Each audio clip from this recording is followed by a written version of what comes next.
പ്രധാനമന്ത്രി സ്വാതന്ത്ര്യ ദിനത്തിൽ ദേശീയ പതാക ഉയർത്തുന്ന റെഡ് ഫോർട്ടിനടുത്തുണ്ടായിട്ടുള്ള ഈ സ്ഫോടനം യഥാർത്ഥത്തിൽ വലിയ സുരക്ഷാ ആശങ്ക ഉയർത്തുന്ന കാര്യമാണ്. സുരക്ഷാ സേനയെ സംബന്ധിച്ച് ഇത് ഏറ്റവും അധികം തിരക്കുള്ളൊരു സ്ഥലമാണ്. രാജ്യത്തെ ഏറ്റവും വലിയ മാർക്കറ്റായ ചാന്ദിനി ചൗക്കിന് തൊട്ടടുത്ത് വിദേശ വിനോദസഞ്ചാരികൾ ഏറ്റവും കൂടുതൽ എത്തുന്ന, ഏറ്റവും അധികം ജനത്തിരക്കുള്ള, ജനബാഹുല്യമുള്ള ഒരു പ്രദേശത്താണ് ഈ പൊട്ടിത്തെറി ഉണ്ടായിരിക്കുന്നത്.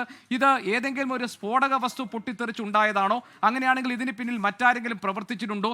ഏതെങ്കിലും ഒരു ഭീകര സംഘടനയുടെ കൈ ഈ കാര്യത്തിൽ സംശയിക്കേണ്ടതുണ്ടോ? തുടങ്ങി നിരവധി ചോദ്യങ്ങൾക്ക് ഇനിയും ഉത്തരം കിട്ടേണ്ടതുണ്ട്. അതിനാണ് ദേശീയ അന്വേഷണ ഏജൻസികളുടെ സജീവമായ പരിശോധനകളും അന്വേഷണവും ഇപ്പോൾ നടക്കുന്നത്. ഇതിന്റെ ഭാഗമായി രാജ്യത്തുടനീളം ജാഗ്രതാ നിർദ്ദേശം പുറപ്പെടുവിച്ചിട്ടുണ്ട്. കേരളത്തിലും ഇതിന്റെ ഭാഗമായി റെയിൽവേ സ്റ്റേഷൻ അടക്കമുള്ള വളരെ സെൻസിറ്റീവായ മറ്റ് മേഖലകളിലൊക്കെ പരിശോധനകൾ ഇപ്പോൾ നടന്നുകൊണ്ടിരിക്കുകയാണ്. രാജ്യ തലസ്ഥാനത്തുണ്ടായിരിക്കുന്ന ഈ പൊട്ടിത്തെറിയുടെ യഥാർത്ഥ കാരണം സംബന്ധിച്ച വിവരങ്ങൾ ഔദ്യോഗികമായി ഒന്നും തന്നെ പുറത്തു വന്നിട്ടില്ല. എത്ര പേർ മരിച്ചു എന്നത് സംബന്ധിച്ചിട്ട് പോലും കൃത്യമായ ഒരു കണക്ക് ഇതുവരെ വന്നിട്ടില്ല. നമുക്ക് തന്നെ ലഭിക്കുന്ന വിവരങ്ങൾ അനുസരിച്ച് ഇതുവരെ 13 പേർ മരിച്ചതായിട്ടുള്ള കണക്കാണ് നമ്മുടെ മുന്നിലുള്ളത്. 26 പേർക്ക് പരിക്ക് പറ്റിയിട്ടുണ്ട്. അതിൽ ഏതാനും പേരുടെ നില അതീവ ഗുരുതരമായി തുടരുന്നു എന്നതാണ് നമുക്ക് കിട്ടിയിരിക്കുന്ന വിവരം.